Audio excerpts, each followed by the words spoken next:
الحمد لله نحمده ونستعينه ونستغفره ونعوذ بالله من شرور أنفسنا ومن سيئات أعمالنا من يهد الله فلا مضل له ومن يضلل فلا هادي له ونشهد أن لا إله إلا الله وحده لا شريك له ونشهد أن سيدنا وحبيبنا ومولانا محمدا عبده ورسوله الذي أرسله بالحق بشيرا ونذيرا وداعيا إلى الله بإذنه وسراجا منيرا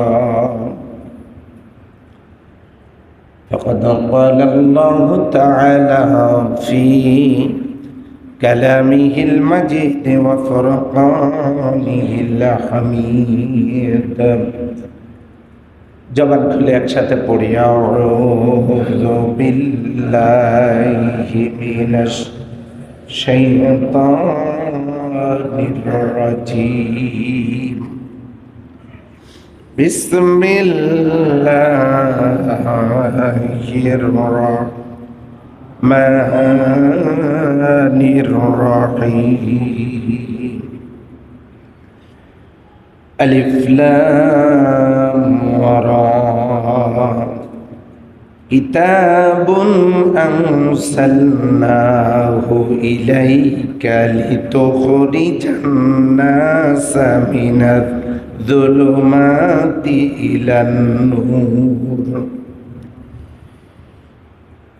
إلى النور بإذن ربهم إلى صراط العزيز الحميد آمنت بالله.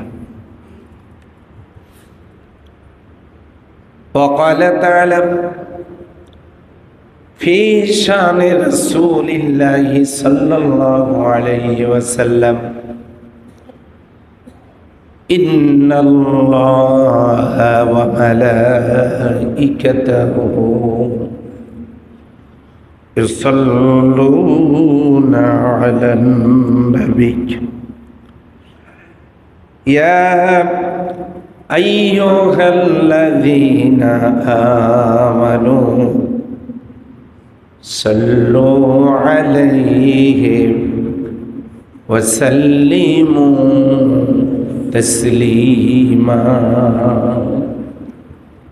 اللهم صل على محمد وعلى آل محمد كما صليت على إبراهيم وعلى آل إبراهيم إنك حميد مجيد اللهم بارك على محمد وعلى آل محمد كما باركت على إبراهيم وعلى آل إبراهيم إنك حميد مجيد الحمد لله. আলতাবনগর জামে মসজিদে উপস্থিত সম্মানিত মুসল্লিয়ান کرام, আমার সম্মানিত ভাই এবং বোনেরা, আমি সকলকে আরো একবার সশ্রদ্ধ সালাম অভিনন্দন জ্ঞাপন করছি। আসসালামু আলাইকুম ওয়া রাহমাতুল্লাহি ওয়া বারাকাতুহু। এই প্রচণ্ড গরমে আজানের আগেই যারা মসজিদে আসতে পেরেছি আল্লাহ যাদেরকে সুযোগ দিলেন, সেজন্য মনিবের দরবারে হৃদয়ের গভীর কানন থেকে সশ্রদ্ধ শুকরিয়া আদায় করছি। সবাই বলেন জবান খুলে আলহামদুলিল্লাহ। রব্বানা লাকাল হামদ হামদান কাসীরান তাইয়্যিবান মুবারাকান ফীহি। সম্মানিত ভাই ও বোনেরা, আমরা সূরা রাত শেষ করেছি। আজকে আমরা সূরা ইব্রাহিমের সূচনা লগ্ন থেকে আলোচনা করব ইনশাআল্লাহ। যে আয়াত আপনাদের সামনে তেলাওয়াত করা হয়েছে, আল্লাহ বলছেন আলিফ লাম র। এগুলো বিচ্ছিন্নবাদী অক্ষর, এগুলোকে আরবিতে হরফে মুকাত্তাআত বলা হয়, কাটা কাটা অক্ষর। কোরআনুল কারীমের 29টা সূরার শুরুতেই এই জাতীয় বিচ্ছিন্নবাদী অক্ষরগুলো আছে, যেমন আলিফ লাম মিম, কাফ হা ইয়া আইন সাদ, আলিফ লাম র, নুন আল কলাম, এগুলো আছে না? এগুলো হলো হরফে মুকাত্তাআত। এরপরে আল্লাহ বলছেন আনজালনাহু ইলাইকা, এটা আপনার প্রতি নাজিল করা হয়েছে। লিতুখরিজান নাসা, যেন আপনি মানুষকে বের করতে পারেন, মিনাজ জুলুমাতি ইলান নূর বিইজনি রাব্বিহিম, রবের অনুমতি সাপেক্ষে মানুষকে যেন অন্ধকার থেকে আলোতে আপনি নিয়ে আসতে পারেন। ইলা সিরাতিল আজিজিল হামিদ, আর এটা পরাক্রমশালী সর্বপ্রশংসিত মনিবের পথের দিকে যাতে আপনি নিয়ে আসতে পারেন, এই জন্য আপনার প্রতি কোরআন নাজিল করা হয়েছে। সুবহানাল্লাহ। এটার আলোচনা হবে না আজানের পর। এখন আজান পরিবেশিত হচ্ছে। আমরা কোন সূরা থেকে আলোচনা শুরু করব? ইব্রাহিম আলাইহিস সালামকে আমরা চিনি তো সবাই। কে তিনি? মুসলিম মিল্লাতের পিতা কে? ইব্রাহিম আলাইহিস সালাম। এটা কিন্তু বছরে বছরে পাল্টে না, কারণ আল্লাহ ভালো করেই জানেন যে জাতির পিতা নিয়ে গন্ডগোল লাগতে পারে মাঝে মাঝে। আল্লাহ এটা ডাইরেক্ট আগেই জানা দিয়েছেন, মিল্লাতে আবিকুম ইব্রাহিম, আমাদের মুসলিম মিল্লাতের পিতা। আওয়াজ দিয়ে বলতে হবে কে? সেই সূরা নবী করিম সাল্লাল্লাহু আলাইহি ওয়াসাল্লামের মাক্কি জীবনে এই সূরাটা অবতীর্ণ হয়েছে। মোট আয়াত 52 উপশাখা। সেখান থেকে আমরা তেলাওয়াত করেছি একটি মাত্র আয়াত, প্রথম আয়াতটা তেলাওয়াত করেছি। আল্লাহ বলছেন আলিফ লাম র। এই কাটা কাটা অক্ষরগুলোর অর্থ কি? এটা দুনিয়ার কোনো মানুষ জানেন না। কে জানেন? আল্লাহু আ'লামু বিমুরাদি বিহি, এর প্রকৃত মর্মার্থ আল্লাহ ভালো জানেন। কিতাবুন আনজালনাহু ইলাইকা, এই কিতাব যেটা আপনার প্রতি নাজিল হয়েছে, আপনি এটা কে বলেন তো? মুহাম্মাদুর রাসূলুল্লাহ সাল্লাল্লাহু আলাইহি ওয়াসাল্লাম। আর আমরা যখন আলোচনা শুনছি, এটা কোন মাস? রবিউল আউয়াল মাস। এ মাসের 12 তারিখ সোমবার সরহে সাদেকের সময় আল্লাহর হাবিব এই পৃথিবীতে তাশরীফ এনেছেন। সবাই বলে সুবহানাল্লাহ। এই কিতাব আল্লাহ কেন নাজিল করলেন? এই কিতাব হচ্ছে বিশ্ব মানবতার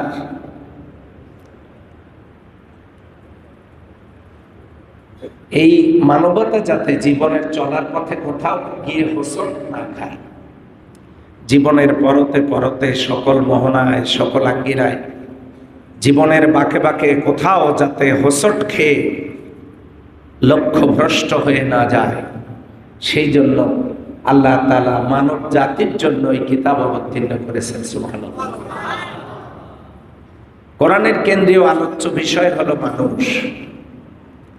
কিসে মানুষের কল্যাণ, কিসে মানুষের অকল্যাণ, এটাই নিহিত আছে কোরআনুল কারীমের ভিতরে। সেই কোরআনুল কারীম আল্লাহ নাজিল করলেন নবী করিম সাল্লাল্লাহু আলাইহি ওয়াসাল্লামের উপরে দীর্ঘ 23 বছরে। কয় বছরে? 23 বছরে কোরআন নাজিল। আল্লাহ রাব্বুল আলামিন এই কোরআনুল কারীম নাজিল করে জানায় দিলেন, ইন্না নাহনু নাযালনা যিকরা ওয়া ইন্না লাহু লাহাফিজুন। আমি কিতাব নাজিল করেছি, এটাকে হেফাজতের দায়িত্ব দুনিয়ার কোনো মানুষকে দেয় নাই। এটা কার? দেখেছেন কোথায় কোরআন কিভাবে হেফাজত করেছেন তিনি। একজন হাফেজকে যদি সার্জারিতে নিয়ে গিয়া, মেডিকেলে নিয়ে গিয়া তার প্রত্যেকটা শরীরের প্রত্যেকটা অংশ সার্জারি করে টুকরো টুকরো করে কেটে সার্জারি করে দেখা হয়, এই বিশাল কিতাবটা আল্লাহ কোথায় লুকিয়ে রেখেছেন পৃথিবীর কোন ডাক্তার তা বের করে করতে পারবে? কি চমৎকার করে তিনি হেফাজত করেছেন, কোথায় লুকানো আছে কেউ জানে না। আল্লাহ রাব্বুল আলামিন বলেন, এই কিতাব মানবতার জন্য নাজিল করে তাদেরকে জানায় দিলাম, ওয়ানুনাজ্জিলু মিনাল কুরআনি মা হুয়া শিফাউন ওয়া রাহমাতুল লিল মুমিনিন। মানব জীবন পরিচালনার জন্য ওয়ানুনাজ্জিলু মিনাল কুরআন, যে কোরআন নাজিল হয়েছে আমার পক্ষ থেকে, মা হুয়া শিফা, এটা হলো সব সমস্যার সমাধান। সুবহানাল্লাহ বলতে বললেন, সব সমস্যার সমাধান এতে আছে। আপনি যা চাইবেন তাই পাবেন। একদিন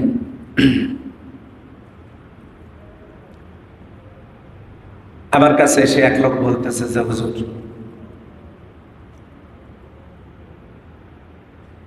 আমার এই সাইকেলটা যে কি হলো, বল টিউব লাগালেই থাকে না, কেটে যায়। আমি বললাম, তো কি করতে চাচ্ছে?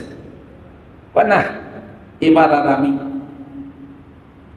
বাংলাদেশে বল টিউব লাগাবো না, এবার ইন্ডিয়ারটা লাগাবো। তো বাংলাদেশে আর ইন্ডিয়ারটার মধ্যে পার্থক্য কি? তো বলতেছে যে ইন্ডিয়ারটা বেশি দিন যায় আর বাংলাদেশেরটা বেশি দিন যায় না, নষ্ট হয়ে যায়। আমি বললাম, বাংলাদেশের ভরটিউব, সাইকেলের ভরটিউবটা যে বেশি দিন যাবে না সেটা কোরআনে আছে। তখন উনি বললেন, আপনার যা খুশি আপনি বলবেন, সেটাই তো আমি মানব না। আমি বললাম, কেন মানবেন না? যে সাইকেল আবিষ্কার হয়েছে 100 বছর আগে আর কোরআন নাজিল হয়েছে 1400 বছর আগে। সাইকেলের ভরটিউব বাংলাদেশে ভরটিউবটা বেশি দিন যাবে না, এটা কোরআনে আছে। আপনি বললেন আর এটা আমাকে বিশ্বাস করতে হবে? আমি বললাম আছে। কোথায়? তখন আমি বললাম, ইয়া আইয়ুহাল্লাযীনা আমানু লা তাত্তাখিযুল ইয়াহুদা ওয়ান নাসারা আউলিয়া মিন দুনিল মুমিনিন।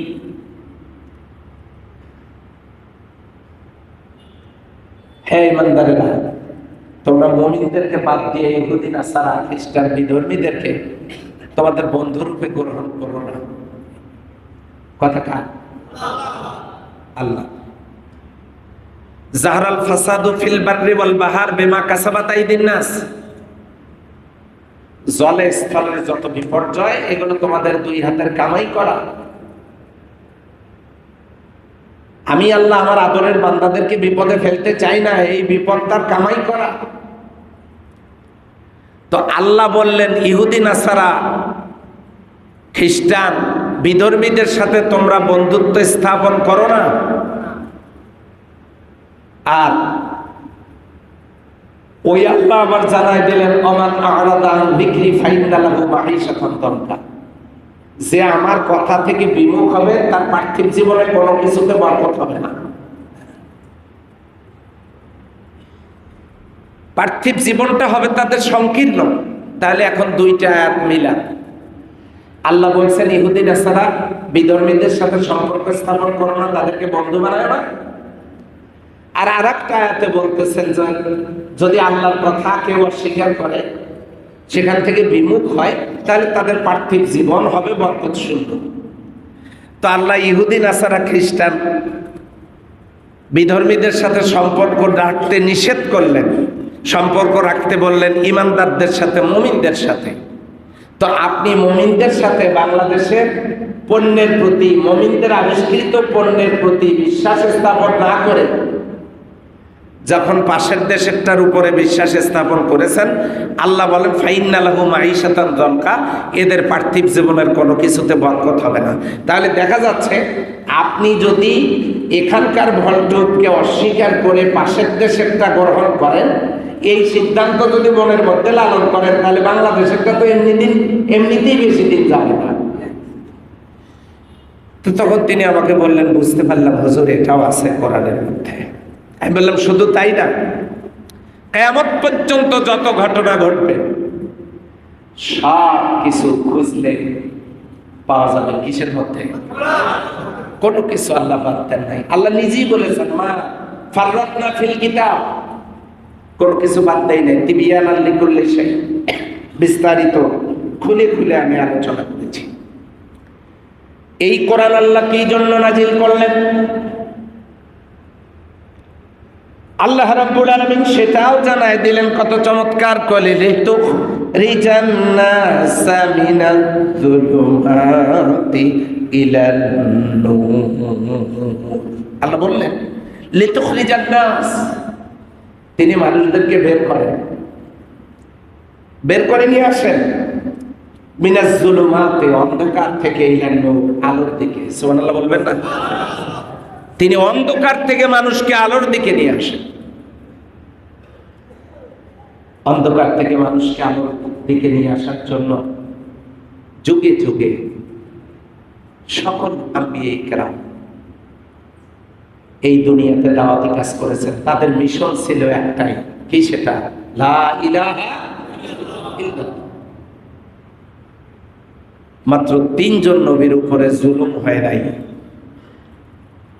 আর বাকি অনেক নবীদেরকে নির্মম নিষ্ঠুর নির্যাতনের মাধ্যমে হত্যা করা হয়েছে, শহীদ করা হয়েছে, এবং তাদের উপরে নির্যাতন চালানো হয়েছে। কি অপরাধ ছিল? অপরাধ হযরত ইব্রাহিম আলাইহিস সালাম যখন মানুষকে কালিমার দাওয়াত দিলেন, তিনি বললেন লা ইলাহা ইল্লাল্লাহ ইব্রাহিম খলিলুল্লাহ, আল্লাহ ছাড়া কোনো ইলাহ নাই। ইব্রাহিম আলাইহিস সালাম আল্লাহর বন্ধু, আল্লাহর খলিল। নূহ আলাইহিস সালাম যখন দাওয়াত দিলেন, বললেন লা ইলাহা ইল্লাল্লাহ, নূহ নবী আল্লাহ। ঈসা আলাইহিস সালাম যখন দাওয়াত দিলেন, লা ইলাহা ইল্লাল্লাহ, ঈসা রূহুল্লাহ। মুসা আলাইহিস সালাম দাওয়াত দিলেন, লা ইলাহা ইল্লাল্লাহ, মুসা কালিমুল্লাহ। অন্য নবী দাওয়াত দিলেন, লা ইলাহা ইল্লাল্লাহ, দাউদ খলিফাতুল্লাহ, নবী আল্লাহ। সর্বশেষ মুহাম্মদুর রাসূলুল্লাহ সাল্লাল্লাহু আলাইহি ওয়াসাল্লাম দাওয়াত দিলেন, লা ইলাহা ইল্লাল্লাহ মুহাম্মাদুর রাসূলুল্লাহ। দাওয়াত এক, অভিন্ন, একই দাওয়াত, কোনো ভিন্নতা নাই। শুধুমাত্র যে নবীকে আল্লাহ নবুয়ত দান করেছেন কালিমার সাথে, ওই দাওয়াতের মিশন, এই দাওয়াত প্রচারের জন্য প্রতিনিধির নাম জানিয়ে দেওয়া হয়েছে। লা ইলাহা ইল্লাল্লাহ আদম সফিউল্লাহ, লা ইলাহা ইল্লাল্লাহ মুহাম্মাদুর সাল্লাল্লাহু আলাইহি ওয়াসাল্লাম। বিশ্বনবী দাওয়াত দিলেন, মানুষকে কোরআন দিয়ে দাওয়াত দিলেন। কোরআন দিয়ে দাওয়াত দিতে হবে। আল্লাহ বলেন ফাযাক্কির বিল কুরআনি মান ইয়াখাফু ওয়াঈদ। ও নবীজি, আপনি যখন মানুষকে দাওয়াত দিবেন, আপনার বক্তব্য, নসিহত, কথা, উপদেশ যা হবে সব হবে কোরআন থেকে। কি দিয়ে? কোরআন দিয়ে দাওয়াত দিবেন। বাংলাদেশে যত রাজনৈতিক দল আছে তারা কি মানুষকে কোরআন দিয়ে দাওয়াত দেয়? দেয় না। এই জন্যই আমি আমার বক্তব্যের মধ্যে বলি, বড়শিতে যে কেঁচোটা দেন ওই কেঁচোটা মাছের খাবার না, ওই চেহারাটা মাছের খাবার না, এটা হলো ষড়যন্ত্র। বোঝেন নাই? বড়শির কেঁচো কি মাছের খাবার? এটা কি? এটা যেমন ষড়যন্ত্র, তাহলে যারা কোরআন দিয়া হাদিস দিয়া মানুষকে দাওয়াত দেয় না, তাদের এই বক্তব্যগুলো হলো মানুষের 12:30 বাজানোর জন্য ষড়যন্ত্র। কথা বলা ঠিক? এটা বুঝতে হবে আমাদেরকে। সকল নবী দাওয়াত দিয়েছেন, দাওয়াতের ভাষাটা কত সুন্দর। নবীজি গিয়ে বললেন, Who is the better in speak than one who calls men to Allah, works righteousness and says, I am of those who go to Islam. وَمَنْ أَحْسَنُ قَوْلًا مِّمَّنْ دَعَا إِلَى اللَّهِ وَعَمِلَ صَالِحًا وَقَالَ إِنَّنِي مِنَ الْمُسْلِمِينَ। তার কথার চেয়ে কার কথা অধিক উত্তম হতে পারে যে আল্লাহর দিকে মানুষকে ডাকে, নিজে সৎ আমল করে, ঘোষণা করে আমি মুসলিম। We call you to the teaching of Islam, to the guidance of Islam, to the rules of Islam, to the way of Islam. If this means politics to you, this is our politics.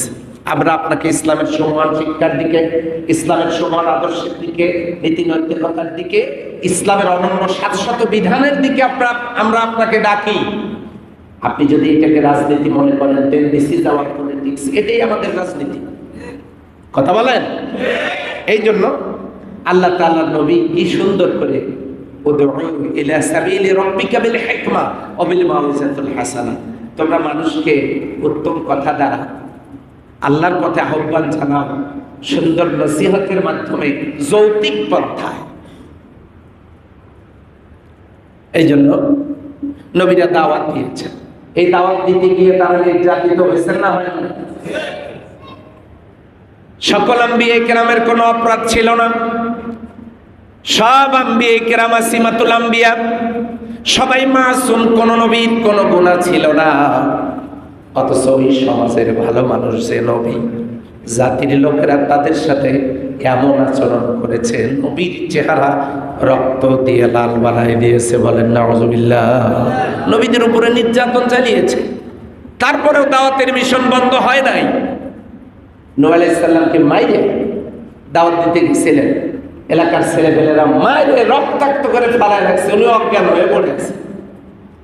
জিবরিল আমিন এসে বলতেছেন, ও নবী আল্লাহ, নূহ নবী আল্লাহ, আপনি এখানে এভাবে পড়ে আছেন কেন? হ্যাঁ তাই তো, আমি তো অজ্ঞান হয়ে পড়েছিলাম, আমি দাওয়াত দিতে গেছিলাম, আমাকে মারছে, আমি কিছু বলতে পারি না, অজ্ঞান হয়ে পড়েছি। জিবরিল আমিন বলতেছেন, এলাকার লোকজনের এত সাহস, আপনাকে মারে, আপনি শুধু একবার অনুমতি দেন, সব মেসাকার করে দেয়। হযরত নূহ আলাইহিস সালাম বলেন, ভাই জিবরিল আমিন, ওই কাম তোমার করা লাগবে না, ওই কাম তোমার করা লাগবে না, বরং তুমি আমার একটা উপকার করতে পারবে? জিবরিল আমিন বলেন, ওগো নবী আল্লাহ, বলেন কি উপকার করব? তখন নূহ আলাইহিস সালাম বলছেন, ভাই জিবরিল, কিয়ামতের দিন আল্লাহ যখন হাসরের ময়দানে জিজ্ঞাসা করবেন, ও নবী নূহ, বেলা এতটা থেকে এতটা পর্যন্ত তোমার আমলনামার মধ্যে কোনো কাজ দেখতেছি না, ব্যাপারটা কি? সেই সময় তুমি শুধু আমার পক্ষ থেকে আল্লাহর কাছে এই সাক্ষী দিও, ইয়া রাব্বে কারীম, আমি জমিনে গিয়ে দেখি দাওয়াত দিতে গিয়ে আল্লাহর নবী নূহ মার খেয়ে এতটা থেকে এতটা পর্যন্ত অজ্ঞান অবস্থায় পড়েছিলেন, তাই তিনি মানুষকে দাওয়াত দিতে পারেন নাই। এই কারণে তার আমলনামাটা ফাঁকা। কত নির্যাতন সহ্য করেছেন আল্লাহ নবী।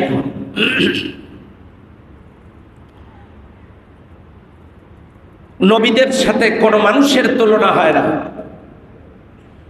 কিন্তু যুগে যুগে আমাদের ইমামে আযম আবু হানিফা রাহমাতুল্লাহ আলাইহি তাকে 8টা বছর কারাগারের ভিতরে রেখে নির্যাতন চালায়, বিস্ফোরণে হত্যা করেছে। ইমাম শাফি রাহমাতুল্লাহ আলাইহি, আহা, এত বড় একজন মুহাদ্দিস, গাছের সাথে বেঁধে চাবুকের আঘাতে আঘাতে ক্ষত বিক্ষত করেছে।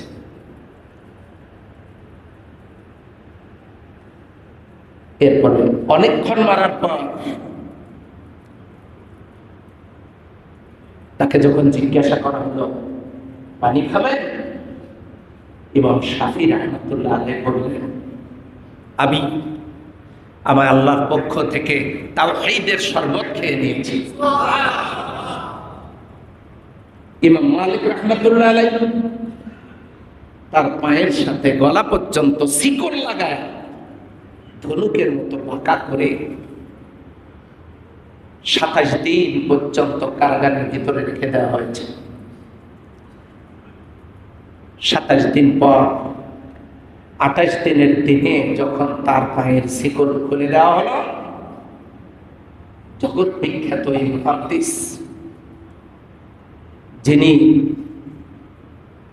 দোয়া করলে দোয়াটা সঙ্গে সঙ্গে কবুল হয়ে যেত, এমন একজন জগৎ বিখ্যাত মুহাদ্দিস 28 দিন পর যখন তার শিকলটা খুলে দেওয়া হলো, আল্লাহর বান্দা বেঁচে থাকার কটা দিন আর সোজা হয়ে দাঁড়াতে পারেন নাই। শুধু কি তাই, ইমাম মুহাম্মদ ইবনে হাম্বলের উপরে জুলুম নির্যাতনের স্টিম রোলার চলল। নবী এবং তার সাহাবী, তাবিঈন, আইম্মায়ে মুজতাহিদিন যারা সকলেই এই দিনের দাওয়াত দিতে গিয়ে নির্যাতিত হয়েছে। কথা বলেন। সর্বশেষ যদি বাংলাদেশের দিকে তাকাই, গোটা পৃথিবীতে কোটি কোটি মানুষের কলিজার টুকরা আল্লাহ দেলোয়ার হোসেন সাঈদী, তাকে বিস্ফোরণ করে একজন সুস্থ মানুষ, তাকে নির্মমভাবে শহীদ করে দেওয়া হলো। কারাগারের ভিতরে তাকে জিজ্ঞাসা করা হলো একটা কাগজ দিয়ে, আপনি শুধু এখানে লিখে দেন, জেলখানা থেকে বের হলে আমি আর কোনো রাজনীতি করব না, আমরা আপনাকে মুক্তির ব্যবস্থা করব। উনি সাফ জবাব দিয়েছেন, ঈমান এনেছি এমন এক আল্লাহর প্রতি যার হাতের মুঠোয় আমি সাঈদীর জান, আমার শরীরে ঈমানের এক ফোঁটা রক্ত থাকতে অন্যায় কোন প্রস্তাবের কাছে সাঈদী মাথা নত করবে না। শহীদ করে দেওয়া। আল্লামা মামুনুল হক শাইখুল হাদিস, ইবনে শাইখুল হাদিস,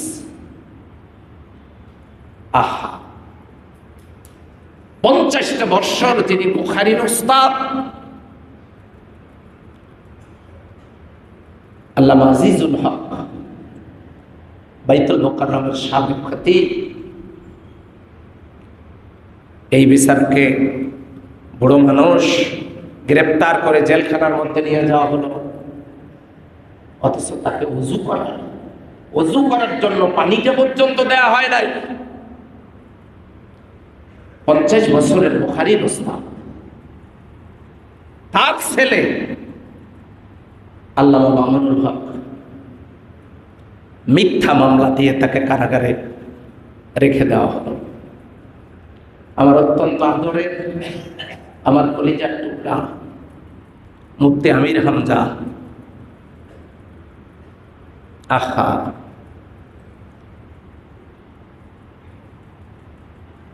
তার সে যখন 33টা মাস কারাগারে থাকার পর বাড়িতে গেছে, তার নিজের সন্তানেরা আর তাকে চিনতে পারে না। তাহলে কি অপরাধ ছিল এই ছোট্ট মানুষটা? কতই আর বয়স। মুহাদ্দিস রফিকুল ইসলাম মাদানী গোটা মানুষটার বুকটা জুড়ে আল্লাহ কলিজা বানায় দিছে মনে হয়। কি পাশবিক নির্যাতন তার উপরে হয়েছে। এরপরে জসিমউদ্দিন রহমানী, আহা, উনি জেলখানা থেকে বেরিয়ে বলতেছেন, আমার মনে হয় না আমি পৃথিবীর আলো বাতাস দেখতে পাচ্ছি, কোনদিন বাড়িতে ফিরে আসবো ভাবিনি, আমার আল্লাহ আমাকে পাঠায় দিয়েছেন। এখন আমার জীবনটা এটা হচ্ছে একটা ভোলার জীবন, আমি তো বেঁচেই ছিলাম না, আল্লাহ আমাকে পাঠায় দিয়েছেন। যুগে যুগে এই আল কোরআনের আলোকিত পথে চলার জন্য, মানুষকে দাওয়াত দেওয়ার জন্য যুগে যুগে ইমামরা, আমাদের 4 ইমাম সহ বুজুর্গানের দিনরা, কোরআনের দায়ীরা নির্যাতিত নিপীড়িত হয়েছে। আওয়াজ দিতে হবে, ঠিক না ঠিক? তারপরেও দাওয়াত থেমে থাকে না, দাওয়াত চলছে চলছে। পৃথিবীতে সব চাইতে বেশি পাঠ করা হয় যে কিতাব, আওয়াজ দেন তো, কি নাম তার? গোটা দুনিয়া এই কিতাব সবচেয়ে বেশি পাঠ। আল্লাহ রাব্বুল আলামিন বলেন, কিতাবুন আনসালনাহু ইলাইকা লিতুখরিজান নাস মিনাজ যুলুমাতি ইলান নূর। এটা এই জন্য নাজিল করেছি যেন আপনি এর দ্বারা মানুষকে আলো থেকে অন্ধকারে নিয়ে আসতে পারেন। আপনারা জানেন যে ইউদিল্লু বিহি কাসীরাম ওয়া ইয়াহদি বিহি কাসীরা, আল্লাহ কিছু লোককে হেদায়েত দেন আর কিছু লোকের কপালে হেদায়েত জোটে না, তারা গোমরা হয়। হেদায়েত যারা পেতে চায় তাদেরকে আল্লাহ হেদায়েত দেন, আর যারা পেতে চায় না তাদের কপালে হেদায়েত জোটে না। এখন আল্লাহ যদি কাউকে বিশেষভাবে হেদায়েত দান করেন, সে বিষয়টা তো আলাদা। সম্মানিত হাজিরিন, যেমন হযরত ওমর রাদিয়াল্লাহু তাআলা আনহু ইসলাম কবুল, তিনি 616 সালে শহীদ আমির হামজা তার ইসলাম কবুলের মাত্র 3 মাস পর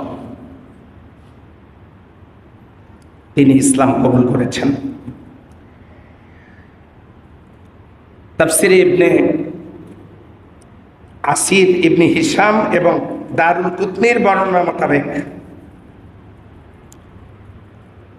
মুহাম্মদ সাল্লাল্লাহু আলাইহি সাল্লামকে হত্যা করার জন্য বেরিয়েছিলেন হযরত ওমর। পথের মধ্যে একজনের সাথে দেখা, তার বন্ধু নাই। ওমর, কই যাও? যে তোমাদের নবীকে, ইসলামকে নিশ্চিহ্ন করার জন্য বের হয়েছি, আজকে তোমার নবীকে আর ইসলামকে খতম না করা পর্যন্ত ঘরে ফিরবো না। এই নাইম হযরত ওমরের বন্ধু, তিনি যে গোপনে ইসলাম কবুল করেছিলেন এটা ওমর জানতেন না। হযরত নাইম তাকে ডাক দিয়ে বললেন, ওমর, আব্দুল্লাহ পুত্র মোহাম্মদ আমিনকে পরে মাইরেও তোমার বোন ফাতেমার খবরটা আগে নাও। কেন, কি হয়েছে? সে এবং তোমার বোন এবং তোমার ভগ্নিপতি দুজনই ইসলাম কবুল করেছে।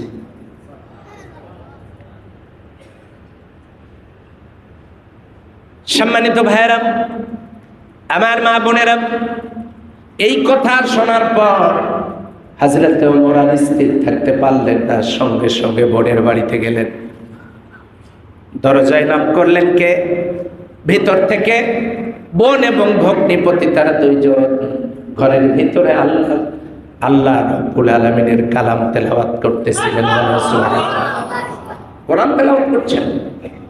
আর হযরত ওমর দরজার সামনে দাঁড়ায় নক করেছে, এই দরজা খোলো।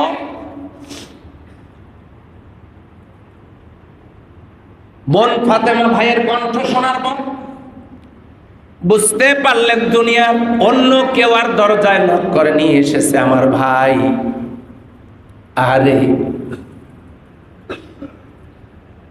হয়তো কারো কাছ থেকে শুনেছে আমরা ইসলাম কবুল করেছি, কোরআন তেলাওয়াতরত অবস্থায় আছি, দরজা যদি খুলে দেই আর ওমর যদি ঘরের ভিতরে ঢুকে, এই দৃশ্য দেখার পর দুজনকেই শেষ করে ফেলবে। মনের মধ্যে এতটুকু সান্ত্বনা থাকবে, আল্লাহ তোমার কালাম পড়তে পড়তে শহীদ হয়েছি, এটা সান্ত্বনা থাকবে। দরজা খুলে দিয়েছে, ভেতরে ঢুকে বলছে, তোমরা কি পড়ছিস, তোরা কি পড়ছিস দেখি। বোন ফাতেমা বললেন, না, এটা আল্লাহর কালাম, আমাদের নবীর উপরে নাজিল হয়েছে, এটা পবিত্রতা ছাড়া স্পর্শ করা যাবে না। হযরত ওমর রাদিয়াল্লাহু তাআলা আনহু হযরত ফাতেমার দেয়া পবিত্রতার পদ্ধতি অনুযায়ী তিনি পবিত্রতা অর্জন করে আসলেন। আরবি ভাষার মানুষ হওয়ার কারণে আল্লাহর কালাম নিয়ে যখন তিনি তেলাওয়াত করা শুরু করে দিলেন, হযরত ফাতেমা বলেন, আমি নজর করে দেখলাম সিংহ পুরুষ হযরত ওমরের চোখ দিয়া বৃষ্টির মতো পানিগুলো গড়ে গড়ে গাল বেয়ে বেয়ে টপ টপ করে জমিনে পড়তেছে। কালাম পড়া রেখে দিয়া তিনি ছুটে চললেন। নবীজি তখন সাহাবীদেরকে নিয়ে বসা, খোলা তরবারি হাতে নিয়ে হযরত ওমর বিশ্ব নবীর দরবারে। সাহাবাজগণ হযরত ওমরের আগমন টের পেয়ে বিশ্ব নবীকে বললেন, আপনি একটু আত্মগোপনে চলে যান। মক্কার বীর পুরুষ ওমর নাঙ্গা তরবারি নিয়া এইদিকে আসতেছে, মনে হয় একটা অঘটন ঘটায় ফেলবে। বিশ্বনবী সাহাবাজদেরকে ডাক দিয়া বলেন, ও সাহাবীরা, ওমরকে আসতে বাধা দিও না, ওমরকে এই দরবারে আমার কাছ পর্যন্ত আসতে দাও। হযরত ওমর আসলেন। আল্লাহর নবী একবার আকাশের দিকে তাকালেন, তাকায় ওমরের মুখের দিকে তাকায়া মুস্কে হাসি দিয়া হযরত ওমরকে বললেন, ওমর, তুমি কি কিছু বলবে? কেন এসেছো বলো। হযরত ওমর খোলা তরবারিটা, এই তরবারিখানা বিশ্ব নবীর কদম মোবারকে রেখে দিয়ে বলতেছেন, ইয়া রাসূলুল্লাহি সাল্লাল্লাহু আলাইহি ওয়াসাল্লাম, এসেছিলাম আপনার মাথা কাটার জন্য, তরবারি আপনার কদমে দিয়া ওমর তার নিজের মাথাটা আপনার কদম মোবারকে দিয়ে দিল। ইসলামের জন্য আমি আমার গর্দানটা আপনার কদমে সুপর্দ করলাম। হযরত ওমর ইসলাম কবুল করলেন। কত বড় দিন! এই জন্য কবি বলেছেন, দাও খোদা দাও আমায় আবার ওমর দারাজ দিল, দাও খোদা দাও আমায় আবার ওমর দারাজ দিল, দাও আলীর মতো বীর সেনানী, আলীর মতো বীর সেনানী, জাগাতে নিখিল, দাও খোদা দাও আমায় আবার ওমর দারাজ দিল। কত বড় বীর ছিলেন জিরো, আর ইসলাম কবুল করার কারণে তিনি হলেন হিরো। কথা বলেন তো ঠিক কিনা? আল্লাহর জান্নাতের 3 নম্বর মেহমান তিনি হলেন জিরো থেকে হিরো। ইসলামের আলোয় আলোকিত হওয়ার জন্য, এই কোরআনের আলোয় আলোকিত আল্লাহ তাকে হেদায়েত দিলেন। ও যুবকেরা, আমি যদি জিজ্ঞাসা করি আলতাফনগর মসজিদে যত যুবক আজকে আলোচনা শুনছেন, প্রয়োজন যদি হয় ইসলামের জন্য আল্লাহর নবীর সাহাবী হযরত ওমরের মতো আমার গর্দানটাও ইসলামের জন্য দিয়ে দিব, কারা কারা রাজি আছেন হাত তুলে দেখান। আলহামদুলিল্লাহ। এই জন্য আল্লাহ রাব্বুল আলামিন বলেন, কিতাবুন আনসালনাহু ইলাইকা, এই কিতাব আমি আপনার নিকটে নাযিল করেছি। এটা এই জন্য নাযিল করলাম, লিতুখরিজান নাস, আপনি যাতে মানুষদেরকে বের করতে পারেন, মিনাজ যুলুমাতি ইলান নূর, অন্ধকার থেকে আলোতে আনতে পারেন। এখানে একটা কথা আপনাদেরকে বুঝতে হবে, যেহেতু মাসটা সিরাতের মাস, নবীজি যার জন্য দোয়া করতেন, যে দোয়াই করতেন, মনে করেন না সবগুলো দোয়া কবুল।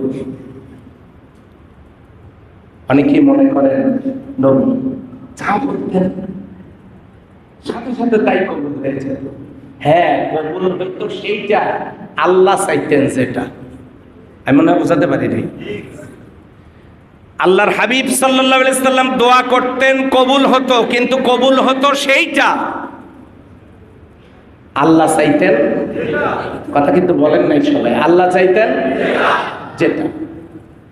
নবীর যদি সব কথাই কবুল হয়ে যেত, তাহলে আল্লাহর সাথে তো পার্থক্য থাকতো না। নবীজি দোয়া করতেন, ওইটা কবুল হতো।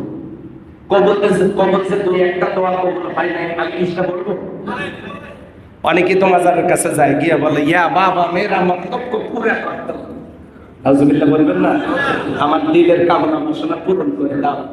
কোন মানুষ আছে নবী, হ্যাঁ, নবী যেটা চাইতেন ওইটাই হইতো না যে সেটা শোনে। নবীর 3 জন, মক্কার 3 জন কাফের, নাম হারেস ইবনে হিসাব, সাহল ইবনে আমর, সাফওয়ান ইবনে উমাইয়া। এই 3 জন ব্যক্তি কাফের। বিশ্বনবী খানায় কাবার চত্বরে যখন ইবাদত করতেছে, এই 3 জন উটের একটা পচা ঘুড়ি, দুর্গন্ধযুক্ত একটা ঘুড়ি, পচা ঘুড়ি, এটা বিশ্ব নবীর মাথার উপরে তুলে দিয়েছে। এরা এই 3 জন কারা কারা, নামগুলো মনে রাখেন, হারেস ইবনে হিসাম, সাহল ইবনে আমর, সাফওয়ান ইবনে উমাইয়া। এই 3 জন নবীর পিঠের উপরে, মাথার উপরে উটের ঘুড়ি চাপায় দিয়েছে। বিশ্বনবী অনেক কষ্টে সেজদা থেকে মাথা তুলতে পারছেন না। সংবাদ পৌঁছে গেল নবীর উপরে পচা উটের ঘুড়ি চাপায় দেওয়া হয়েছে। কারণ সহযোগিতা বিশ্বনবী মাথা তুলে যখন দাঁড়ালেন, গোটা শরীরটার মধ্যে উটের পায়খানা পেশাব দুর্গন্ধযুক্ত কাপড়ের মধ্যে লেগে আছে, শরীরে লেগে আছে।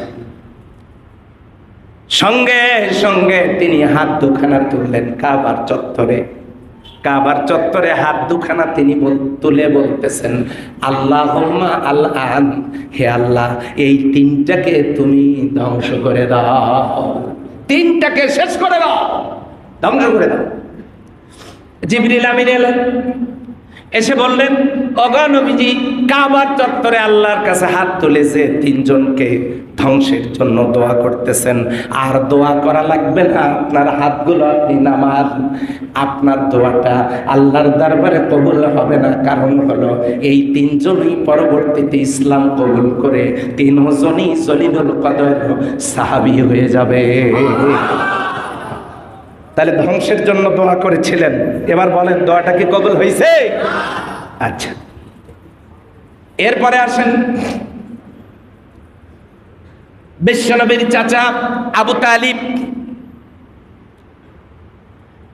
তিনি দুনিয়া থেকে বিদায় নিয়ে চলে যাচ্ছেন, মৃত্যুর শেষ সময়টুকু তিনি পার করছেন। সংবাদ চলে গেল আল্লাহর নবীর কাছে, ওগো আল্লাহর নবী, আপনার আদরের চাচা দুনিয়া থেকে বিদায় নিয়ে চলে যান। সঙ্গে সঙ্গে বিশ্বনবী আপন চাচার খেদমতে হাজির। ঘরের দরজায় দাঁড়ায় বিশ্বনবী বললেন, কুল ইয়া আম্মি লা ইলাহা ইল্লাল্লাহ হাজ্জু লাকা বিহা ইন্নাল্লাহ ইয়াউমাল কিয়ামাহ। হে আমার চাচা, আপনি শুধু একবার মুখ দিয়ে উচ্চারণ করেন লা ইলাহা ইল্লাল্লাহ, এইটা শুধু উচ্চারণ করেন। কুল ইয়া আম্মি, হে আমার চাচা বলেন লা ইলাহা ইল্লাল্লাহ, আপনি শুধু বলেন লা ইলাহা ইল্লাল্লাহ হাজ্জু লাকা বিহা ইনদাল্লাহ ইয়াউমাল কিয়ামাহ, কিয়ামতের দিন প্রয়োজনে আল্লাহর সাথে ঝগড়া করে আমি আপনাকে মাফ পাওয়ার ব্যবস্থা করে দেব।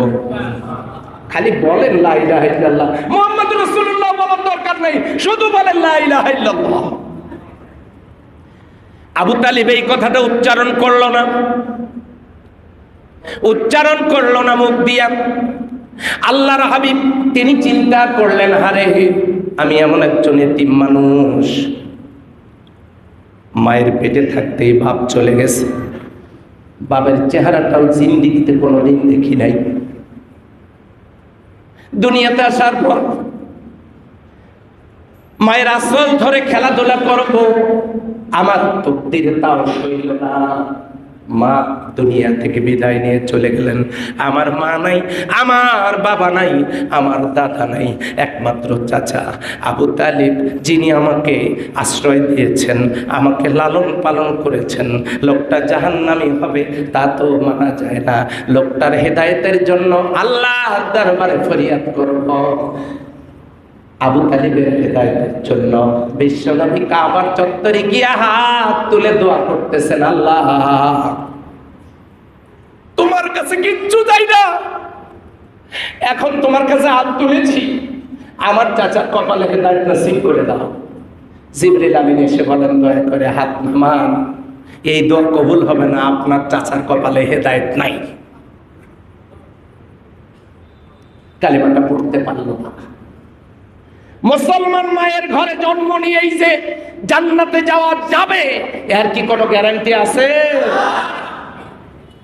হেদায়েত একটা মারাত্মক ব্যাপার। এই জন্য আল্লাহ রাব্বুল আলামিন কোরআনের আয়াত নাযিল করে জানায় দিলেন কত সুন্দর করে। আল্লাহ রাব্বুল আলামিন বললেন, ইন্নাকা লা তাহদি মান আহবাবতা ওয়ালাকিন্নাল্লাহা ইয়াহদি মান ইয়াশা। সূরা কাসাসের 56 নম্বর আয়াতে আল্লাহ জানায় দিলেন, ওগো নবীজি, আপনি ইচ্ছা করলে কাউকে হেদায়েত দিতে পারবেন না। আপনি পারবেন না কাউকে হেদায়েত দিতে। আপনি যদি ইচ্ছা করেন, আপনি কাউকে পছন্দ করলে আপনি তাকে হেদায়েত দিতে পারবেন না, আপনি পারবেন না। এটা সুযোগটা হেদায়েত কবুল হতে হবে কোথায়? আল্লাহর কাছে। এই জন্য বাড়িতে কোরআন রাখলি জান্নাতে যাওয়া যাবে এর কোনো গ্যারান্টি নেই। শুধুমাত্র কোরআনকে মহব্বত করলেই জান্নাতে যাওয়া যাবে, কোনো গ্যারান্টি নাই। এই জন্য হেদায়েত থাকতে হবে কপালে। এই জন্য আল্লাহ জানায় দিলেন, লিতুখরিজান নাসা মিনাজ যুলুমাতি ইলান নূর। ও নবীজি, আপনাকে কোরআন দিয়েছি এই জন্য আপনি অন্ধকার থেকে মানুষগুলোকে আলোর পথে নিয়ে আসবেন। পৃথিবীর সব পথ অন্ধকার, আলোকিত পথের নাম কি? সবাই বলতে পারা যায় না কি নাম? অথচ মুসলিম মায়ের সন্তান হওয়ার পরেও আল কোরআনের পথ গ্রহণ করতে পারি না। কপাল কত খারাপ হলে এই অবস্থা তৈরি হয়, ঠিক কিনা বলেন তো? সেই জন্য কোরআনের আলোকিত পথে আমাদেরকে ডাকতে হবে। আমাদের যত নেতারা, বিভিন্ন দলের নেতারা আপনাদেরকে আহ্বান জানান, তারা যদি কোরআন দিয়ে না বলেন, হাদিস দিয়ে না বলেন, নিশ্চয়ই ওই পথ আল্লাহর পথ হতে পারে না। বহুদিন আগে আমি বলেছিলাম, ছাগল দড়ি ধরে টানলে ব্রেক করে। ব্রেক করার কারণ চারটে। একটা হলো হয় সামনে পানি আছে, না হলে ওর পেশাব পায়খানার চাপ, না হলে কোনো পাগার লাভ দেওয়া লাগবে, অথবা এই ছাগল ব্রেক করে মালিকের মতলব পেশ করার জন্য। আমার মালিক আমাকে কোথায় নিয়ে যায়, এত জোরে টানে কেন? বিক্রি করবে, ঘাস খাওয়াবে, হাটে নিয়ে যাবে, না কসাইকে দেবে?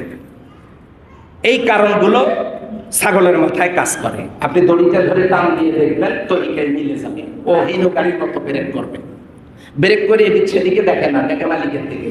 এত জোরে টানার কারণটা কি, নিয়ে যায় করে একটু দেখি তো মালিকের মতলবটা কি। একটা ছাগল টানলে সেও ব্রেক করে মালিকের মতলব টেস্ট করার চেষ্টা করে।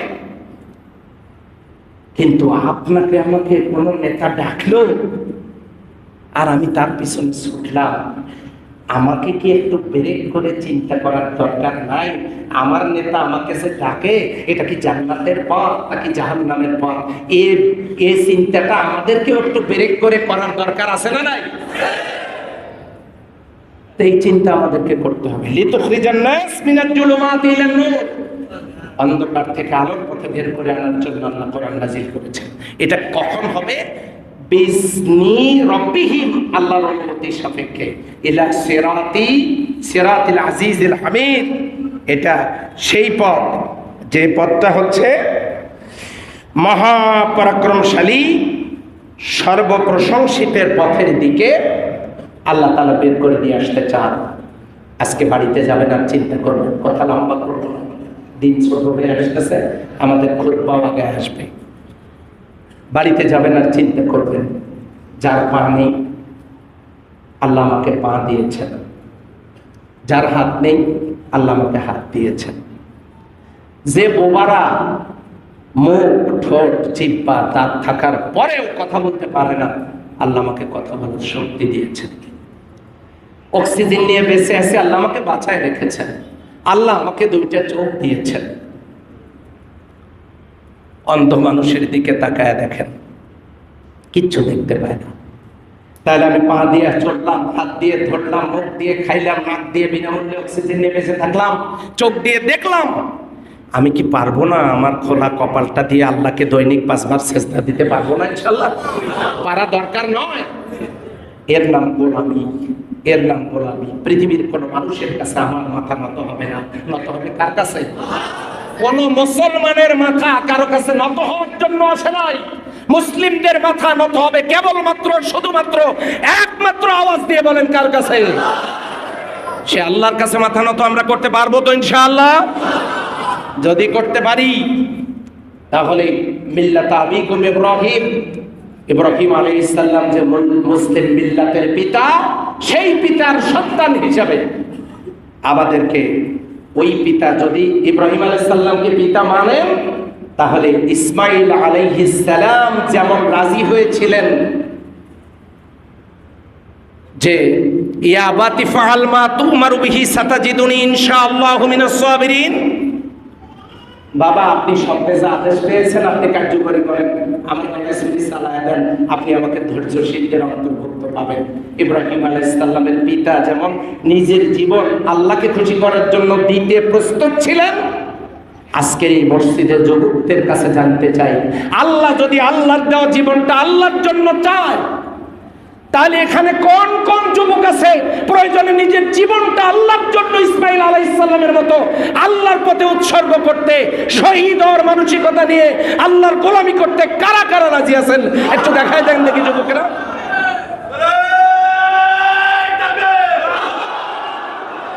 আল্লাহ রাব্বুল আলামিন আমাদের সকলকে তারই গোলাম হিসেবে কবুল করুন। সবাই বলে আমিন, আরো জোরে বলে আমিন।